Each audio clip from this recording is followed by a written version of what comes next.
So today on Simply Happy Conversations, I have with me Allison Davies. She is a Tassie girl. She's an amazing storyteller, and she's also an autistic woman. And she is using music to help people with their brain function and also anxiety. So welcome, Ali. Oh, thanks, Narelle. Thanks for having me. Oh, it's my pleasure. Thank you for the time. So maybe we'll start with things you like to do in your free time, because you have some amazing things that you do because you live in one of the most beautiful places in the world. I totally live in one of the most beautiful places in the world. So I live in regional Tasmania, and I'm sort of in the bush, but / rainforest. It's right near the edge of the Tarkine rainforest. And we have this beautiful little cabin. And so the funny thing is, what I like to do in my spare time changes a lot. I hyperfixate on one thing, and then all of a sudden, a few months later, I'm sick of it and I want to the next thing. But gardening is a staple, and collecting herbs is a staple. I like to collect things. I've always liked to collect things. It keeps me calm and relaxed. So collecting shells, collecting rocks, collecting herbs, gardening. I've been going through this year, I've been going through a crochet phase where I've just learned to crochet, and all I want to do is learn how to crochet and learn how to do new patterns and new stitches. And yeah, so that's what's on my mind at the moment. Oh, that's amazing. It's funny. My daughter is wanting to do macrame at the moment as well. So we were looking up things of how to do it and stuff. And she's become very fixated on now doing macrame at the moment. It's so good being able to hyperfixate in on something, because you really, it gives you an opportunity to really learn the skill. Yes. Or to really make something of it. So I feel really blessed for being able to obsess over a certain hobby or topic or theme of interest. But then I often seem to lose interest in it right before the pinnacle, like right before, if I was making a quilt last winter, I was making a quilt and I was working on it all the time. And just before I finished it, I lost interest. And that was it. Never finished, just sitting in the cupboard. Ali, I work with people all the time around organization, and the same. I'm like, so what about this? Yeah, no, I'm not interested now. And I actually take some of those things and take them to some sewing groups so that people can fix and finish them. So there's actually people who love to finish those projects off. And another client of mine has a whole pile of finished. She's the person who takes them home and she finishes off the project to then give them out to somebody, but she can't have them all unfinished. Oh, that's good. Yeah. So it still finishes off. So then do you let those things that you've hyper-focused go? Like, do you declutter and start the new thing? I tend to let them go. Yeah, I really like to celebrate my autistic culture. That's become really important to me. So recognizing that I will fixate on something for a while and then lose interest in it is recognizing that that is just how I work. And that it's fine, because I used to, for most of my life, I felt like it was a bad thing. Yeah. Like, you never finish anything. You start things and you never finish. That was a bad, negative story.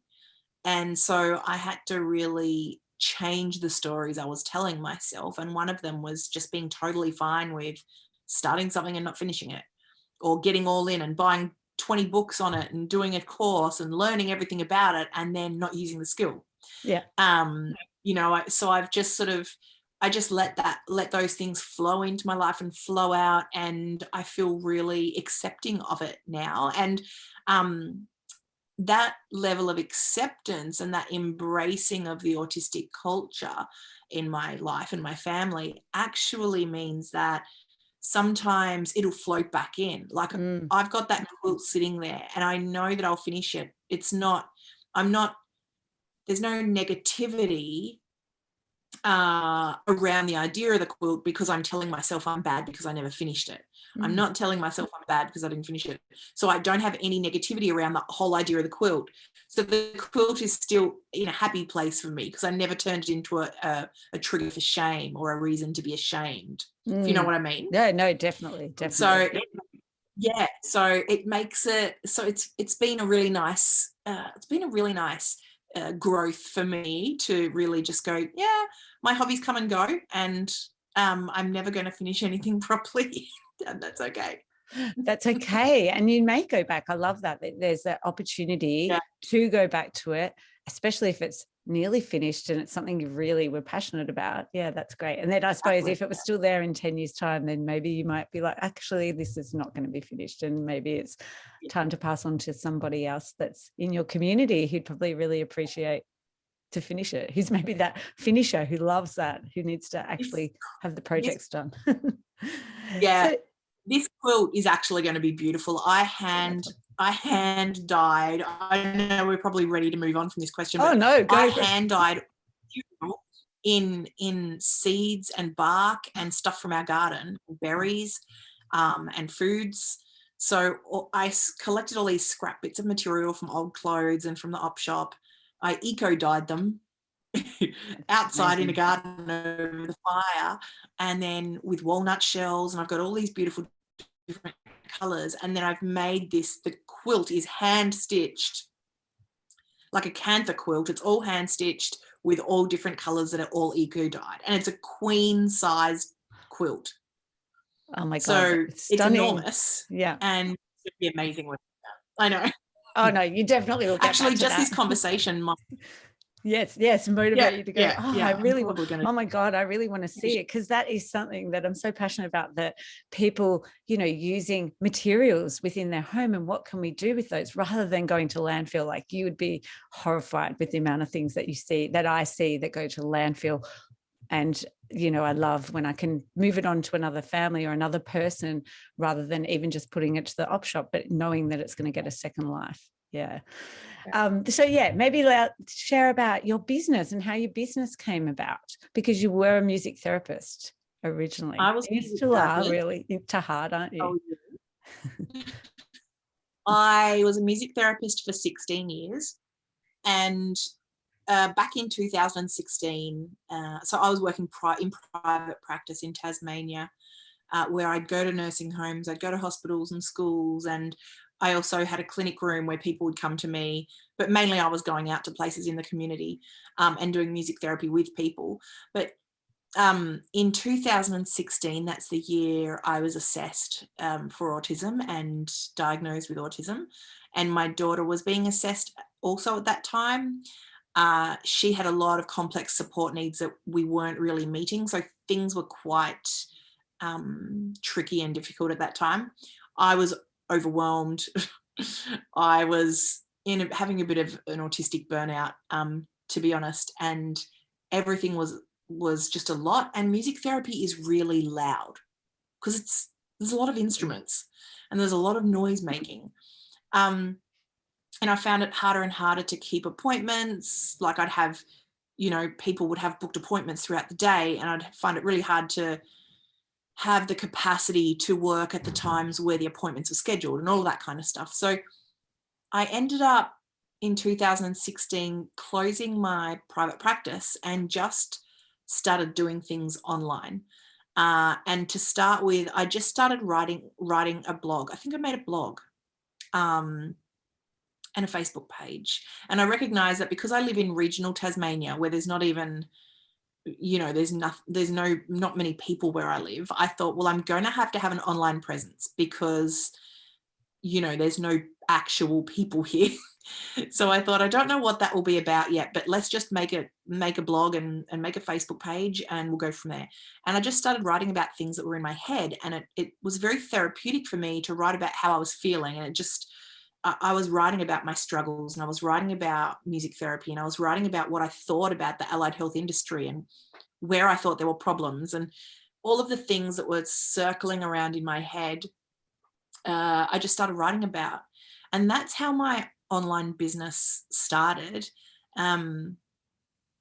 Over time, well, it wasn't long after that I shared about my autism diagnosis, and then people really started reading, because, as you know, at the moment, at this point in time, this point in history, a lot of people in their 30s and 40s and 50s are being diagnosed with many neurodivergences.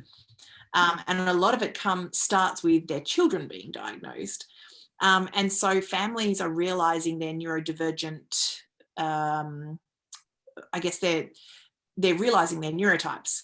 And so a lot of people are seeking stories from other people who have recently realized their neurotypes and are adjusting to this new sense of identity. And so I just started writing about that more and more and more. And I found that I needed a break from talking about music and music therapy. And I really spent a few years there just talking about myself. And I was amazed at how many people needed to hear those stories and needed just lived experience as a foundational point for their own support.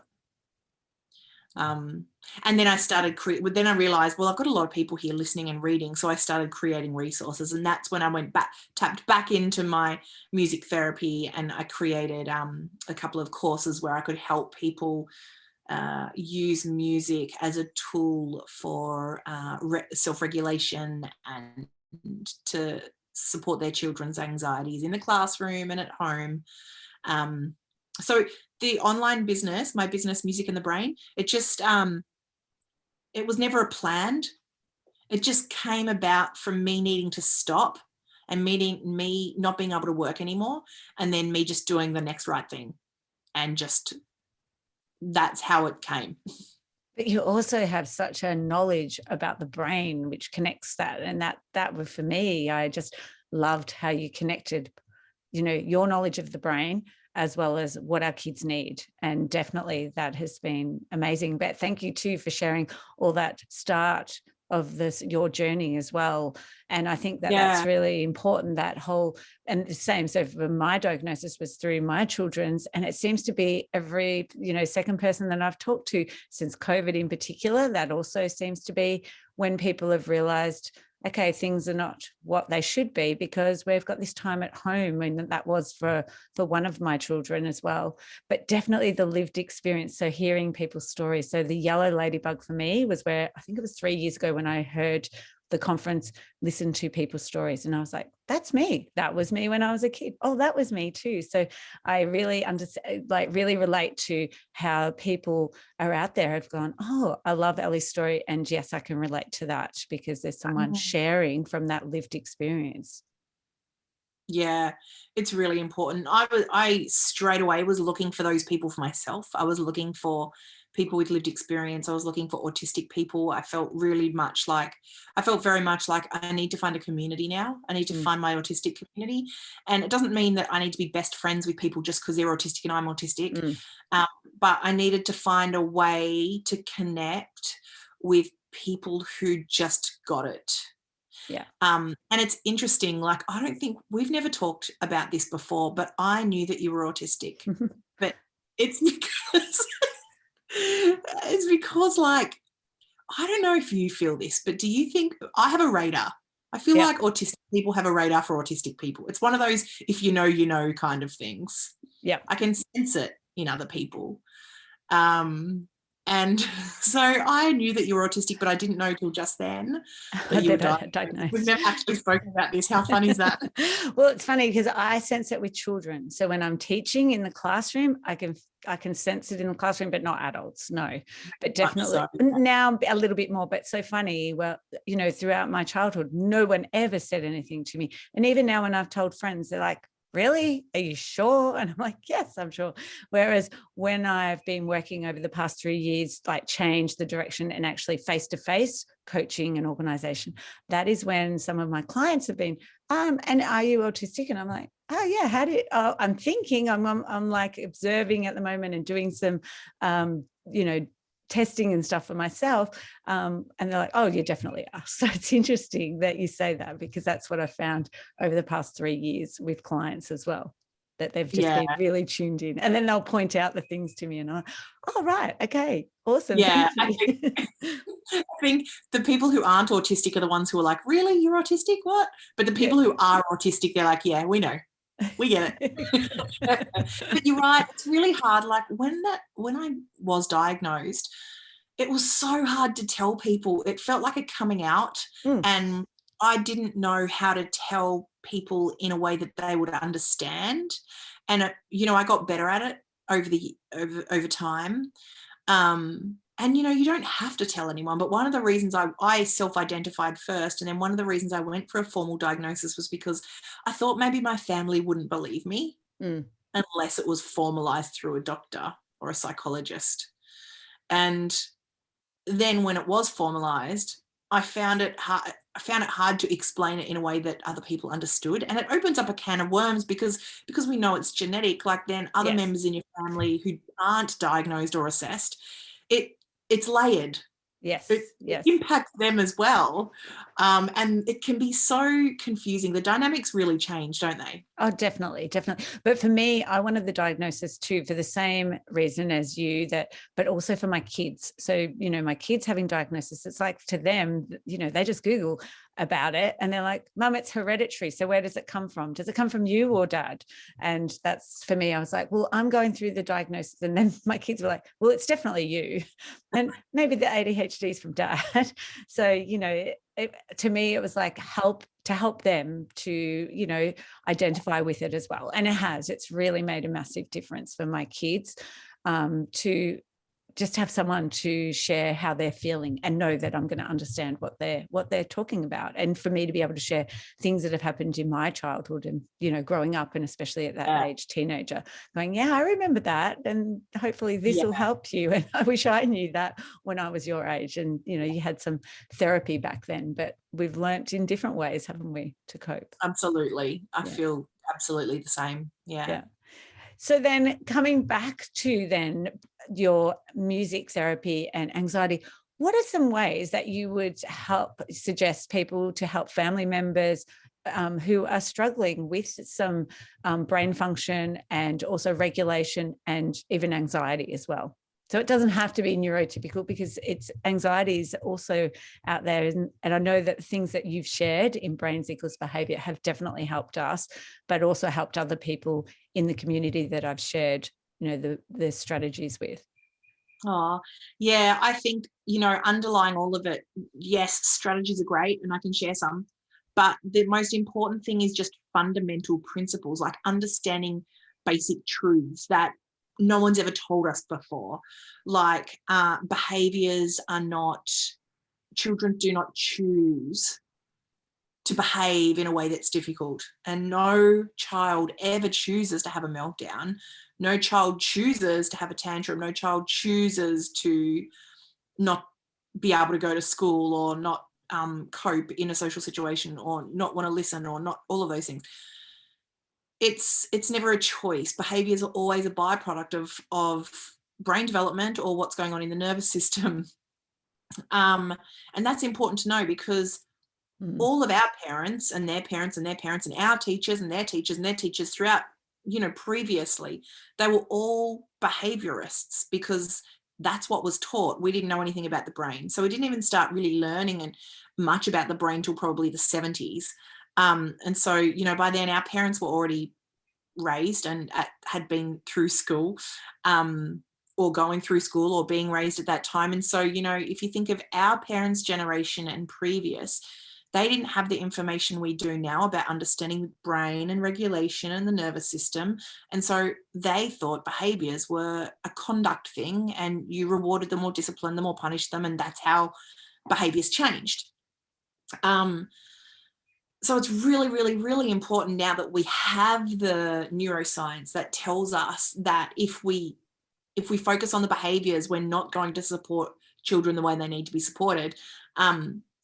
Like, if we can remind ourselves of that every time our children are being difficult, and remember that they're not choosing this behavior, their nervous system and their brain is either telling them that they're unsafe or that they don't know what to do right now.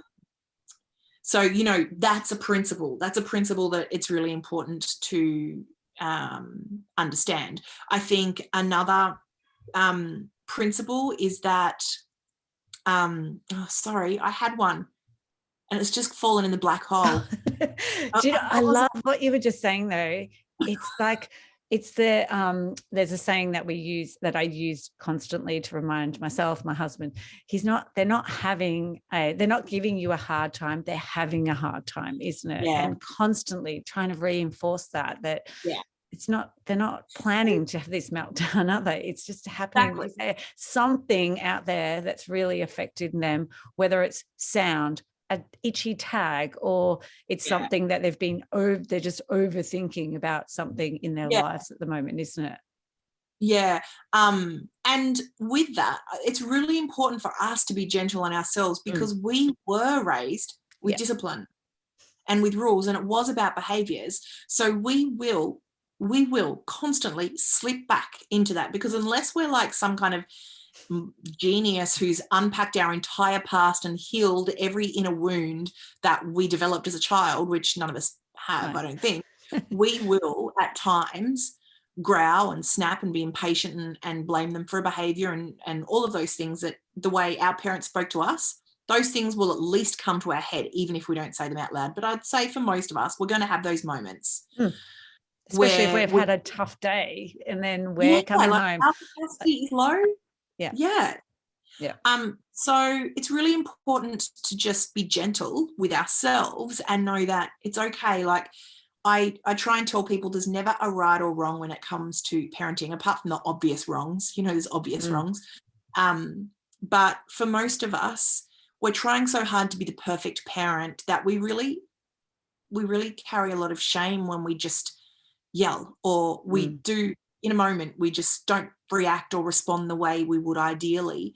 It doesn't mean we're a bad parent. And look at us, we all grew up being disciplined and punished and rewarded and all the things we would never do. Now we grew up having those things as our life. That was our framework. And a lot of us are kind of messed up, but we're not that bad. So our children are going to be okay. And I never in any of my courses say, this is what you have to do. I never, I give strategies and I give ideas, but I never say, do this and don't do this, because I just feel that parents and carers will instinctively always make the best right choice in that moment. And then in the next moment, they can make the next right choice. And in the next moment, they make the next right choice. And you might think back to something that you did yesterday and go, oh, I wouldn't have done that. But in the moment, that's what happened. And so it doesn't matter. And so being gentle on yourself as a parent, I think, is also a really important principle that we should just remember. We need to be gentle on ourselves. And the other thing is, this is really important to remember.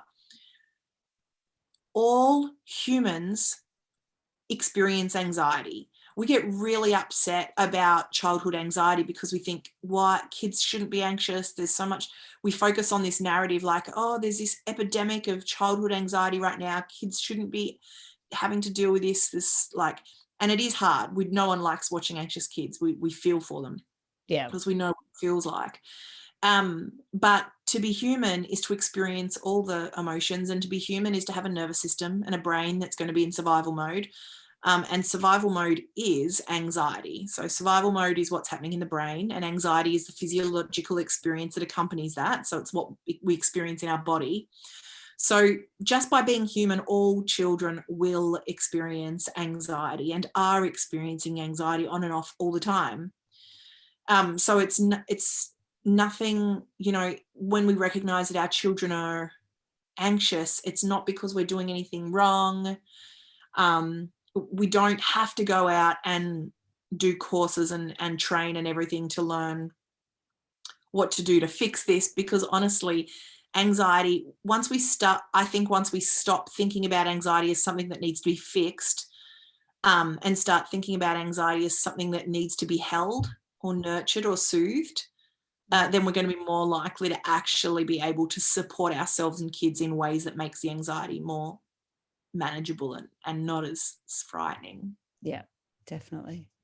Yeah, you've put that beautifully, Ali. Like, that's definitely, because that's what you're hearing all the time, aren't we, about anxiety at the moment and being such a big problem in our community. Yeah, that's probably making us all more stressed as well, isn't it? I know, it's called anxiety. Well, that's what I Is that call what it. it is? Anxiety. Like, Okay. because when you get anxious about being anxious, Yes. I or know that. you get anxious about your child being anxious and they're anxious because they're anxious. It's like not being able to sleep because you can't sleep. Yep. You're like, oh no, I can't sleep. I'm not sleeping well at the moment. And then you lie in bed feeling bad because you can't sleep.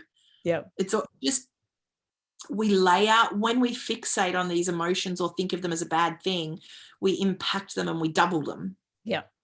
And if we just recognize that anxiety is just a human experience for children and adults alike. Yep. And if we developed and I guess this is a really important strategy. I know you asked me about strategies and I haven't spoken about any of them yet. Oh, no, you have. They've all been beautiful. The two of those Yeah. I think are perfect strategies, definitely. Yeah. One of the really important ones is, and this is something we were not taught, I don't think anyone or any of us as adults were taught this, is to have a positive or just a neutral, even just a relationship with emotions that we don't like. None of us know how to have a relationship with anger. We have terrible relationships with anger. We don't know how to use it. We don't know how to express it or channel it or, communicate with it. We're triggered by other people's anger. We think it's negative.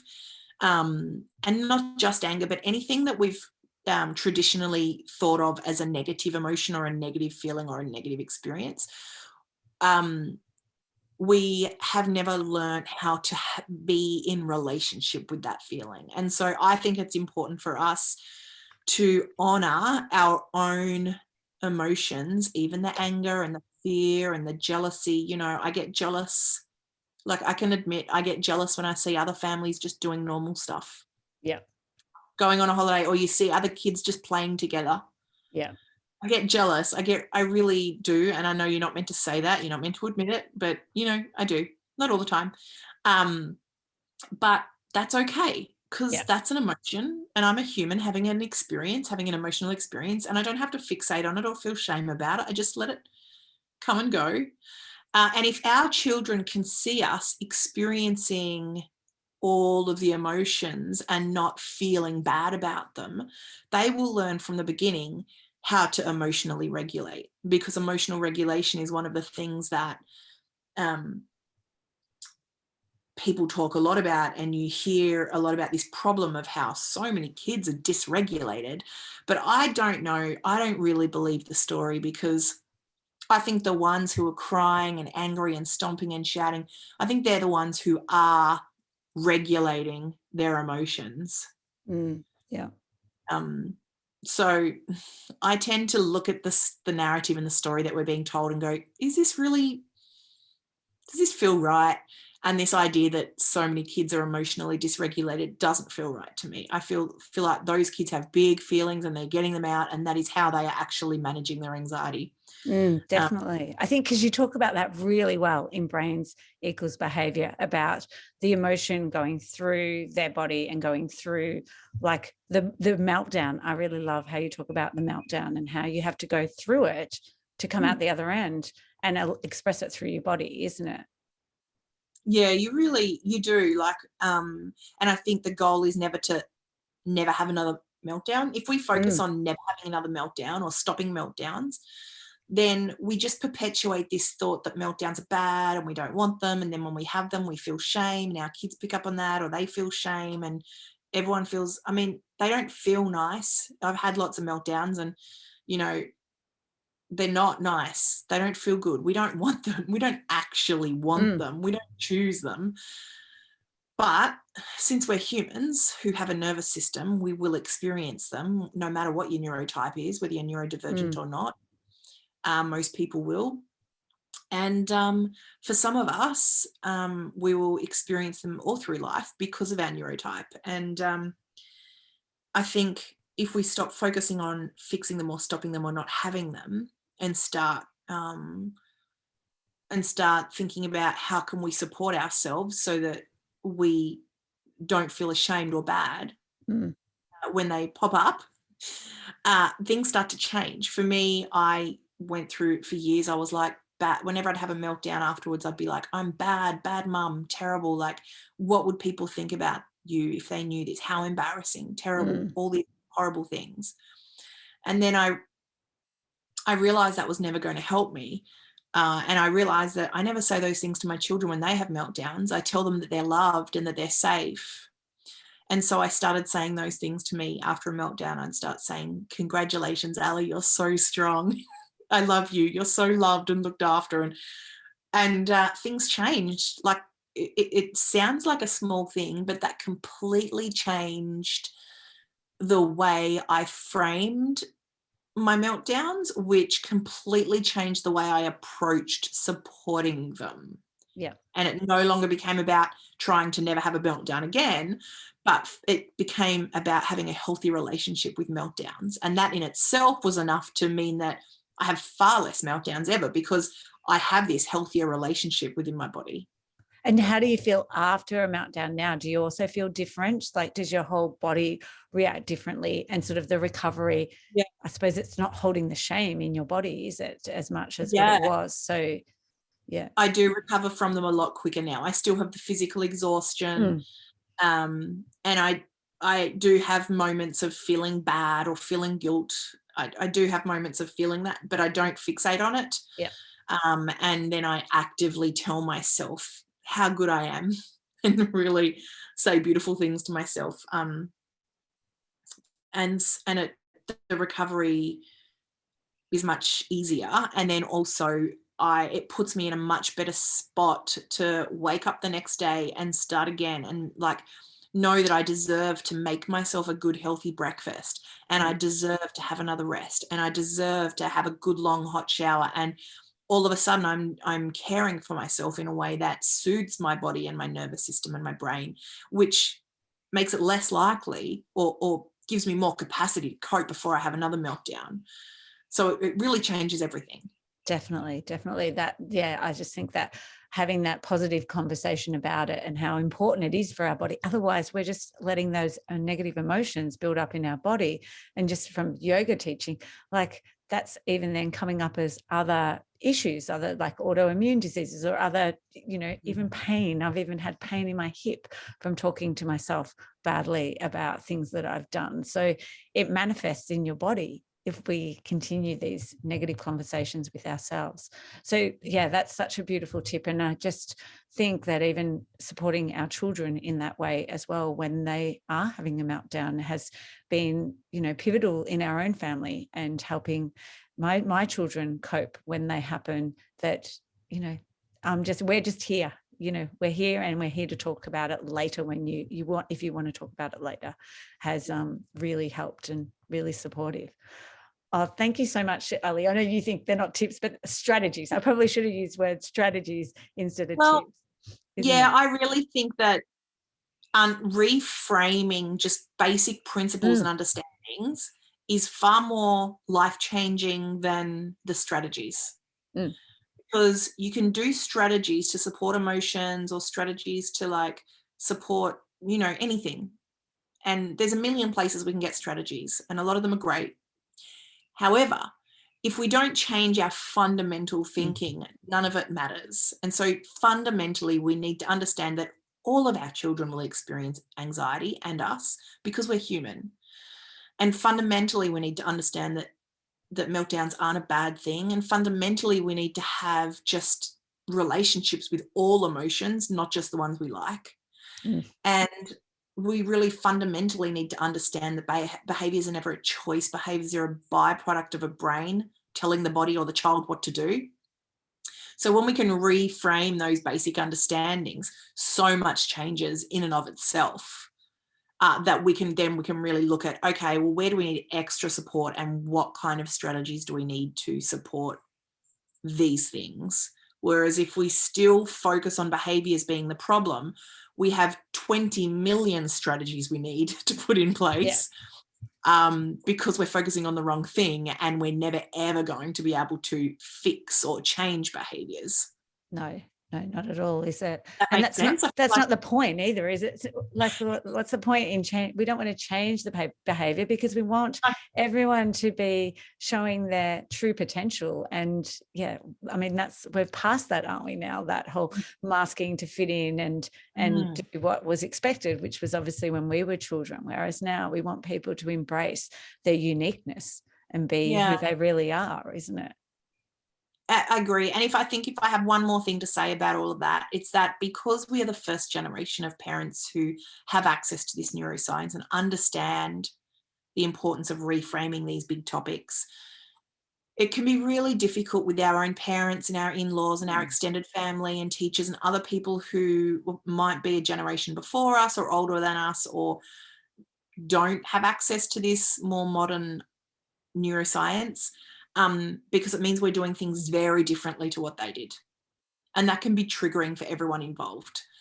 And so what we are doing is paving the way for deep acceptance and inclusion for our children, and also navigating family dynamics, and trying to explain and educate other people around us as to why we are parenting this way.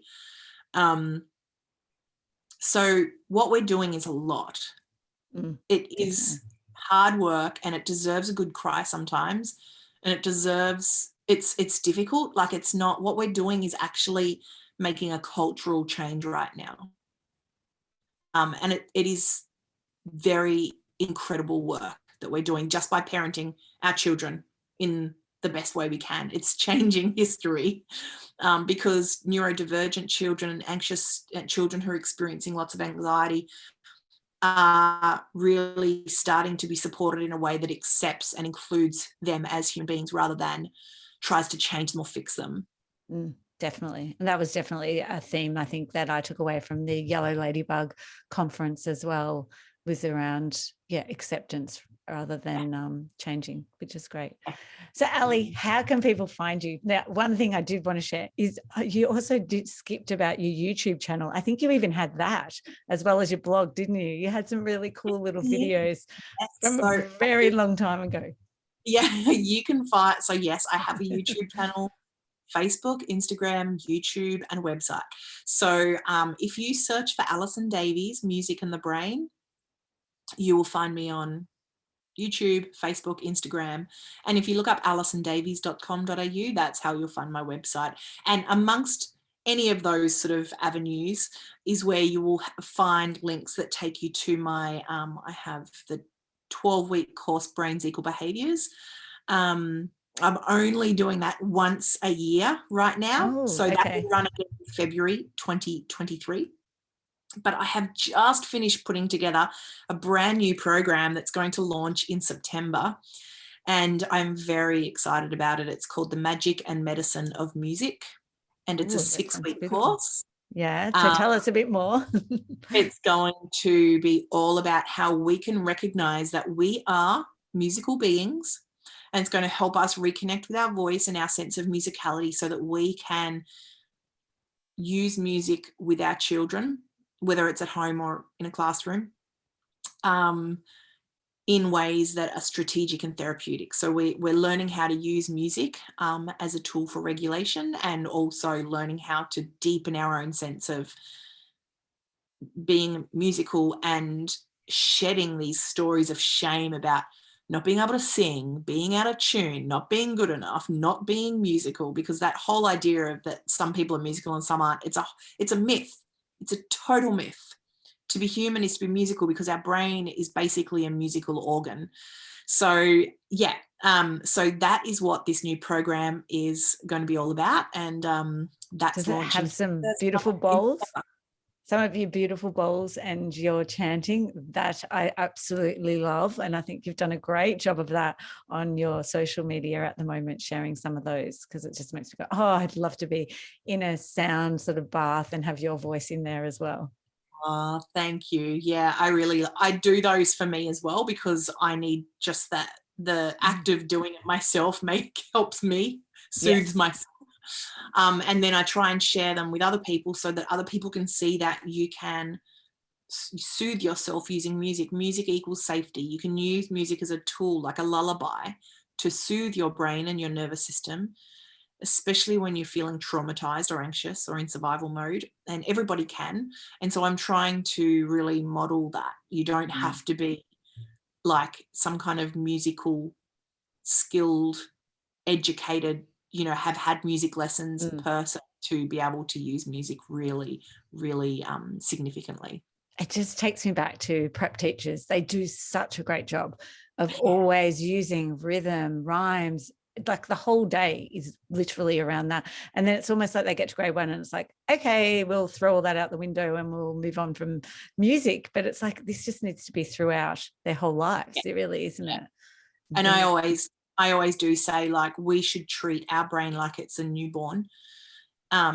And if we treated our brain like it was a newborn baby, we would sing lullabies to ourselves, we would rock ourselves, we would gently sway, we would sing simple melodies and hum and whistle and slow our speech down. And we would do all the things that our nervous system loves because it makes it feel safe. If we Yeah. thought of our brain as a newborn baby instead of a machine that's meant to churn out efficient work, get things done, we would start caring for our brain in a completely different way. Oh, that is beautiful, Ali. That's the best way to finish on, is to treat our brains like newborn babies. Thank you so much for your time and sharing your wisdom. You're amazing to speak to, Ali, and we're so lucky to have you sharing this knowledge and all of your skills with the world. Oh, it's been such a pleasure. Really nice to see your face again. Thank you for Yes, having me. that's right. Thank you.